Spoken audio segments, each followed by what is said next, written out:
Net कर रही है, 5th नंबर से 4th नंबर पे आई है। तो उनके पास वो आईटी में भी आगे हैं, वो एजुकेशन में भी आगे हैं, उनकी जो टेक्नोलॉजी के लिहाज से वो सबसे आगे हैं। उनके सफारती ताल्लुकात कैसे हैं? So beautiful, so elegant, just looking like a wow. Very good. से तो हम डिमोरलाइज हुए हैं। और दूसरी तरफ हम इंडिया को देखें, वो कितनी तरक्की कर चुका है। वहाँ पे एप्पल का स्टोर है, उनकी सीट्स देखें एमबीबीएस वगैरह की, उनका एजुकेशन सिस्टम देखें। और अगर आप स्पोर्ट्स की तरफ देखें तो उनका देखें वो कितना ऊपर जा रहे हैं। तो उनका एक विजन बिल्ड हो गया दुनिया में, वो एक इकोनॉमी हब है। और हमारी तरफ कुछ भी नहीं है। हमारे मुल्क में कौन आता है, बल्कि हमारे मुल्क के आप 90% स्टूडेंट्स जो इस वक्त स्टडी कर रहे हैं मुल्क में, उनकी ख्वाहिश यही है कि वो मुल्क से बाहर चले जाएं। काम है तो क्योंकि ऐसा वो अब देखें उसने चाय के काम से शुरू किया और अब देखें वो इस वक्त वज़ीर आज़म है। अब वज़ीर आज़म है तो उसने अपने अंदर इतनी चेंज तो लेके आए है कि वो लोग उसके साथ सेल्फी लें। अब वो एक ब्रांड बन चुका है। इंडिया को वो लेकें, पाकिस्तान के साथ ही वो 1948 में बना था। तो इंडिया और पाकिस्तान एक ही साथ बने हैं। अब देखें इंडिया की तरक्की हमारे से ज़्यादा है और इंडिया की करेंसी भी हमसे ज़्यादा है। इस वक्त पाकिस्तान की करेंसी इंडिया के बराबर होनी चाहिए। अस्सलाम वालेकुम वीवर्स, मैं हूं आपका मेज़बान आना नासिर और आप देख रहे हैं D7 न्यूज़। नाज़रीन, दुबई में एक बहुत बड़ी मीटिंग हो रही है।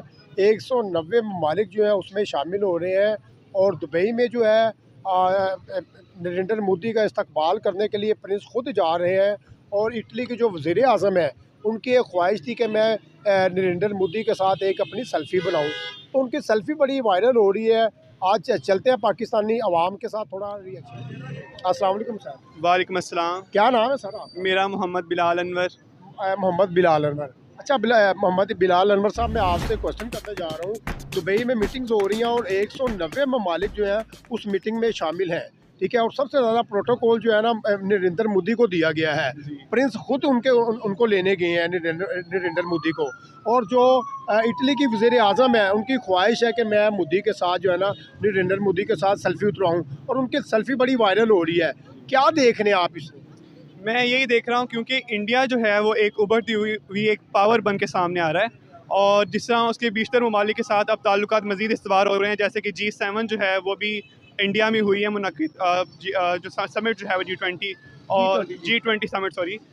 तो इसकी वजह यही है क्योंकि अब इंडिया एक पावर है और बहुत से ममालिक के उनके साथ जो है वो ताल्लुकात इस्तवार हो रहे हैं, क्योंकि वो बहुत से ममालिक के उनके साथ अपने जो मुश्तरका मफादात भी हैं शामिल हैं।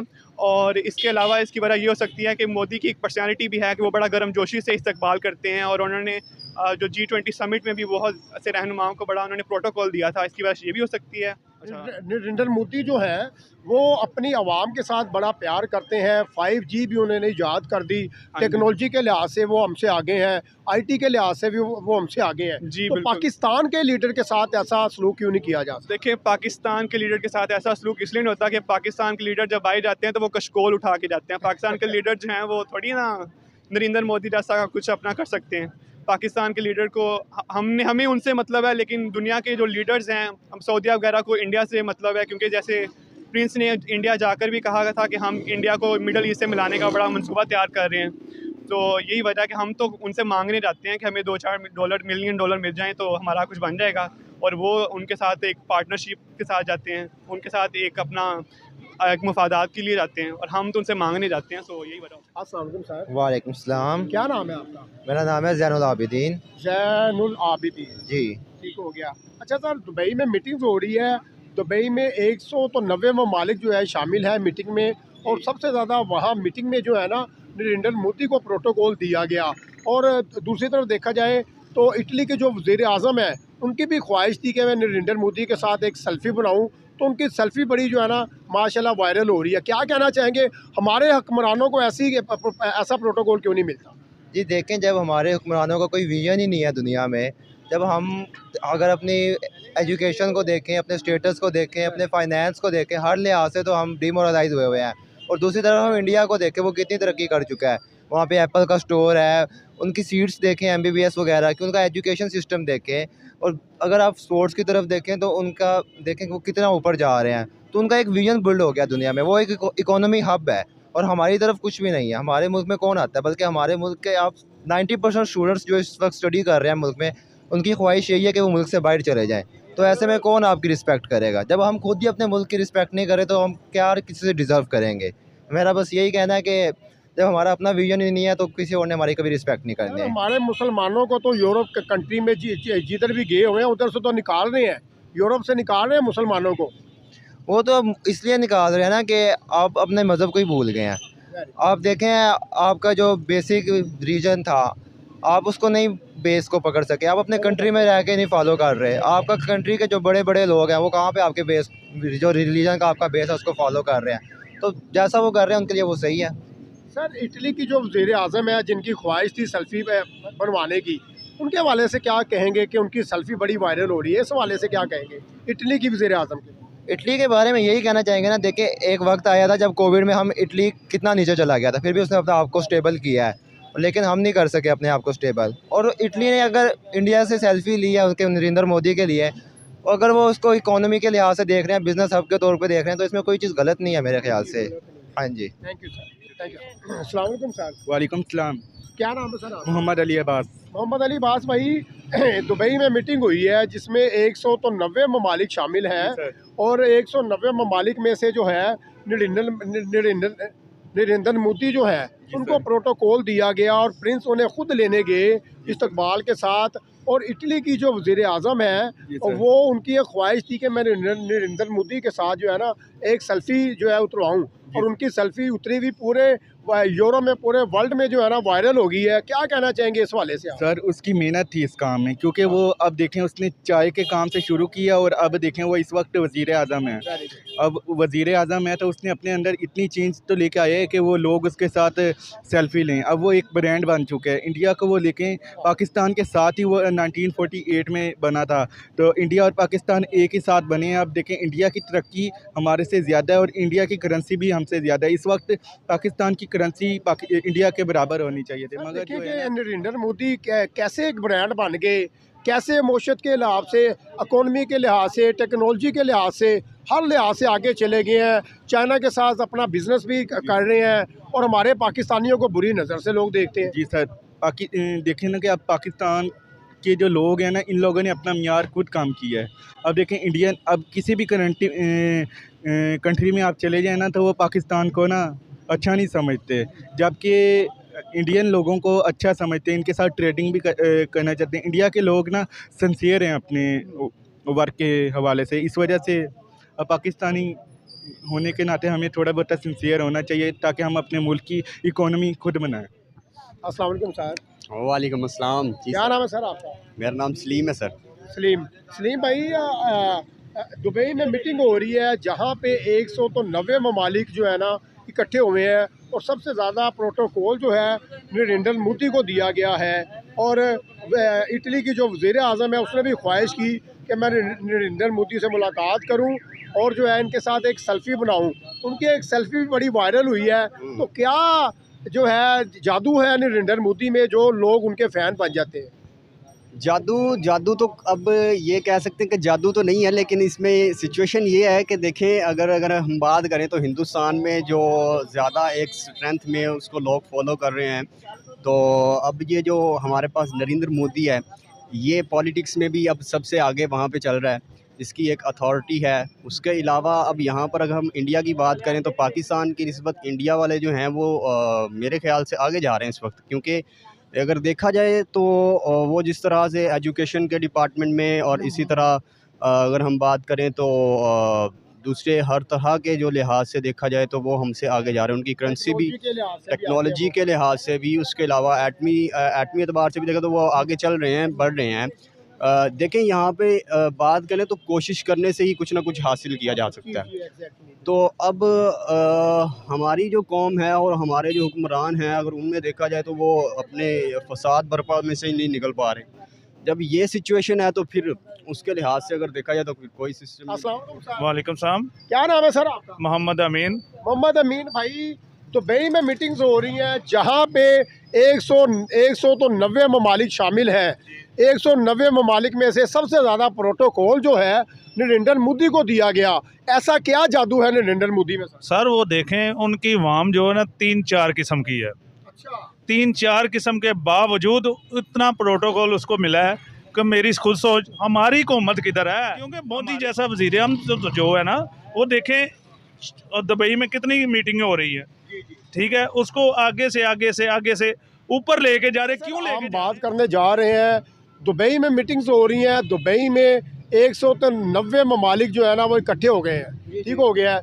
और वहाँ पर सबसे ज़्यादा प्रोटोकॉल जो है वो नरेंद्र मोदी को दिया गया है। यहाँ पे हमारे हुक्मरान पीछे क्यों रह गए? सर इसकी जो मेन रीज़न है वो है स्ट्रॉन्ग डेमोक्रेसी, और उनकी जो मईशत है ना वो हमसे कई गुना आगे है। वहाँ आईटी को इतनी तरक्की मिल रही है कि जो उन्होंने अभी तक जो उनकी जो अभी आई ना परसेंटेज जो उन्होंने आईटी से पैसा कमाया, वो हमारा टोटल ओवरऑल जो हमने पैसा कमाया ना पूरी मईशत से, उससे कई गुना ज़्यादा है उनका। वो इस वक्त जो कारों की प्रोडक्शन वो लोग कर रहे हैं, इलेक्ट्रिक कार्स बना रहे हैं, इलेक्ट्रिक गाड़ी हो गई, इलेक्ट्रिक जो है उन्होंने टैक्सी बना ली जो हवा में उड़ रही है, ठीक हो गया है। तो जी क्या कहना चाहेंगे? सर हम तो यही कहना चाहेंगे, हमारे यहाँ टैलेंट को प्रमोट नहीं किया जा रहा। हम ये सभी लोग खड़े हैं, हम सब ने FSC किया हुआ है, FSC की हुई है सर हम लोगों ने। FSC आपने भी FSC किया? हाँ जी, आपने भी हाँ जी आपने भी FA सर हम लोग 20,000 रुपया ले रहे हैं और हम लोग 12 घंटे काम करते हैं, दिन में 12 घंटे काम कर रहे हैं, और एक मंथ की सैलरी हमारी 20,000 सैलरी सर। और हमें सर पूरा हफ्ता काम, कोई छुट्टी नहीं है हमें। हम इस वक्त जो रात को अभी आए ना, हमें 8 बजे छुट्टी हुई है, और हम ये आधा घंटा हम यहाँ घूमेंगे, फिर हमें जाकर सुबह काम तैयार होना है। ये अगर FSC FA इंडिया के किसी यूथ ने किया होता तो उसको बड़ा आला ओहदा मिला होता। यार सर उसे प्रमोट किया जाता है, उसे वो लेकर आते हैं। आ गया सर जी, गेमिंग में देख लें आप, आगे है बेटा। इंडिया हर चीज़ में आ गया। जैसा कि गेमिंग हो गया, उनके एक्टर भी बहुत हैं, उनकी जितने भी यूरोप कंट्रीज़ हैं जिनमें अगर हम वहाँ पे स्टडी वीज़ा लेकर जाएं, अगर वो बंदे देख लेंगे ये पाकिस्तानी है तो वो हमें काम भी नहीं करने देंगे वहाँ पे। सबसे बड़ा जो इस वक्त अलमिया चल रहा है ना वो ये है कि लोग यहाँ से उठकर बाहर जा रहे हैं, स्टडी के लिए बाहर जा रहे हैं। लोग अपनी जायदादें फ़रोख्त करके बाहर जा रहे हैं, स्पेशली अपनी जायदाद फ़रोख्त करके। लोगों ने मेरे तकरीबन 2 कज़न हैं, उन्होंने अपने घर भेज दिए बाहर जाने के लिए, और आगे से उनको ऑस्ट्रेलिया का वीज़ा इस बिना पर नहीं मिला कि हमारा पासपोर्ट बहुत ज़्यादा कमज़ोर है। पासपोर्ट पाकिस्तान का कमजोर है। बिल्कुल पासपोर्ट। क्या नाम है आपका? मोहम्मद शाहीन। मोहम्मद शाहीन, माशाल्लाह बड़ा अच्छा नाम है। क्या करते हैं सर? सर मैं युवास से BS बायोटेक्नोलॉजी कर रहा हूँ। वेरी गुड, हो गया। अच्छा सर, हम क्वेश्चन करने जा रहे हैं। दुबई में मीटिंग्स हो रही हैं, वहाँ पे जो है नरेंद्र मोदी का बड़ा ज़बरदस्त इस्तकबाल किया जाता है। वहाँ के प्रिंस खुद लेने जाते हैं नरेंद्र मोदी को, और इटली की वज़ीर आज़म की ख्वाहिश है कि मैं नरेंद्र मोदी के साथ सेल्फी भी उतराऊँ, और उनकी सेल्फी जब उतारी गई है तो पूरे यूरोप में, एशिया में जो है ना वो बड़ी वायरल हो रही है उनकी सेल्फी। क्या कहना चाहेंगे नरेंद्र मोदी को इस हवाले से? सर देखिए ना, पहली बात तो ये है कि हमारा जो बंदे के पास जो कुछ होता है, जो लोग उसको फॉलो करते हैं। अब देखें इंडिया सबसे बड़ी मार्केट है हमारी, जो बरसगीर में है, और अभी वो डोमिनेट कर रही है, 5th नंबर से 4th नंबर पे आई है। तो उनके पास वो आईटी में भी आगे हैं, वो एजुकेशन में भी आगे हैं, उनकी जो टेक्नोलॉजी के लिहाज से वो सबसे आगे हैं। तो दूसरे ममालिक में जितने भी लोग हैं वो चाहते हैं कि हम अपनी मार्केट यहाँ डेवलप करें, अपनी मतलब पब्लिसिटी करें, जो सारा कुछ करें, ठीक है। तो सारे, अब हम पाकिस्तान की बात करें तो पाकिस्तान के पास तो कुछ भी नहीं है, हम तो कर्ज मकरूज़ है ना, हमने तो रिज़र्व में हमारे पास कुछ नहीं है। तो कौन चाहेगा कि हमारे साथ कोई सेल्फ़ी ले? हमारे अपनी कोई प्रोडक्शन यूनिट नहीं है कोई भी। हमने जो रॉ मटेरियल्स लेना होता है वो बाहर से लेना होता है। हमारी एजुकेशन कुछ नहीं है। किस डिपार्टमेंट में हमारी फंडिंग होती है उसमें वो फ़ंड नहीं देते, क्योंकि एजुकेशन में फ़ंड चाहिए होता है रिसर्च के लिए, चाहे जो भी डिपार्टमेंट हो उससे रिलेटेड। तो जहाँ फंडिंग हो वहाँ हमारी हुकूमत कुछ नहीं करती, वो सिर्फ अपना शॉर्ट टर्म बेनिफिट्स देखती है, आउट टर्म्स जो ना जो लॉन्ग टर्म्स बेनिफिट्स हैं वो नहीं देखती। तो हम इसमें लैग कर रहे हैं। लेकिन उनकी मार्केट बड़ी है, उन्होंने अपना इमेज बनाया है लोगों के सामने, और इस तरह वो लोग चाहते हैं कि हम भी उनके साथ मतलब कि सेल्फ़ी लें। और हम प्राइम मिनिस्टर की बात करें या जिसकी बात करें तो किसके साथ सेल्फ़ी लेना पसंद करेंगे? कोई नवाज शरीफ के साथ या शहबाज शरीफ के साथ तो पसंद नहीं ना करेंगे। उनके पास क्या है? उन्होंने खुद अपने ज़ुबान से कहा है वी आर बेगर्स, मतलब कि हम तो बेकारी हैं और हमने तो कर्ज़ा लोगों से बाहर से लेना है।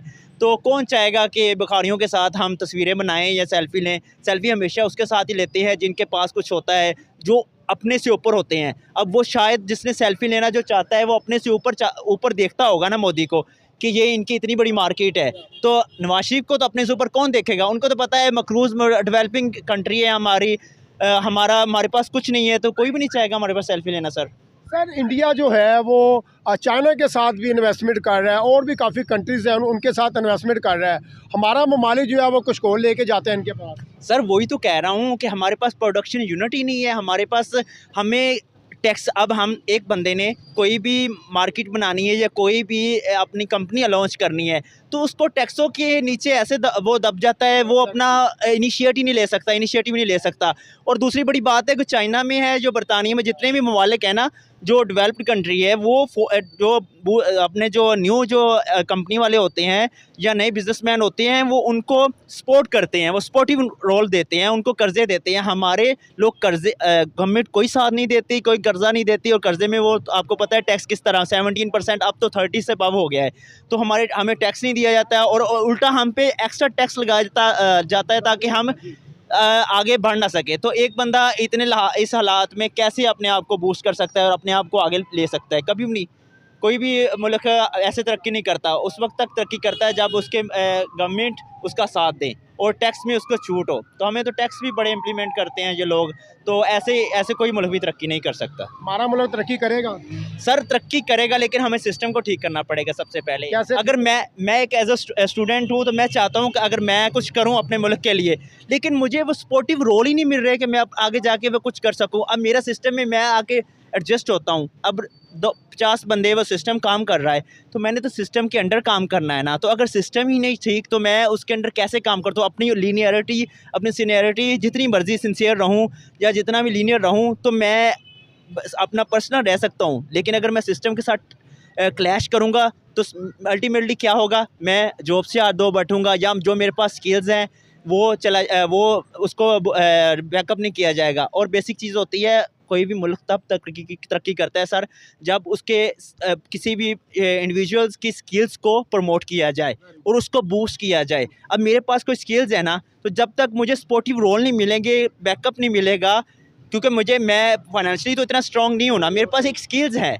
मैं उसको ही अपने इन्हेंस कर सकता हूँ ना, उसमें मार्केट अपनी बना सकता हूँ। अगर मुझे पीछे से कोई फाइनेंशियल मतलब कि कोई स्ट्रॉन्ग नहीं, कोई बैकअप नहीं मिलेगा तो मैं अपनी स्किल्स को कैसे आगे जाके सिस्टम में लॉन्च करूँगा या सिस्टम को अपने मुताबिक कैसे करूँगा? तो सिस्टम का मसला है। और सिस्टम चाहे आप एजुकेशन डिपार्टमेंट देख लें, जितने भी डिपार्टमेंट्स है, IT डिपार्टमेंट देख लें, पाकिस्तान में जितने भी डिपार्टमेंट है, हम लैग कहाँ कर रहे हैं? हमारा सिस्टम जो मैनेजमेंट है ना वहाँ लैग कर रहे हैं। और हमारी बेसिक जो गवर्नमेंट की तरफ से जो कह रहे इग्नोरेंस होगी या वो गवर्नमेंट जो भी आता है वो अपना सोचता है सर, कोई भी किसी का नहीं सोचता। और किसी से कोई कंसर्न नहीं है कि इस बंदे के पास यही स्किल है तो हम इसको इन्हेंस करें और इसको अपर लेवल तक लेके जाएं। हमारा लोकल जो सिस्टम ही नहीं ठीक तो सर हम कैसे, एक बंदा, मैं बीइंग अ स्टूडेंट मैं बात करूं तो मैं कैसे इसको आगे इन्हेंस कर सकता हूं? मैं अपनी स्किल्स को कैसे मैं पॉलिश कर सकता हूं? अब स्किल तो है, मैं इसका वो आज तक मुझे इस क्वेश्चन का आंसर नहीं मिला।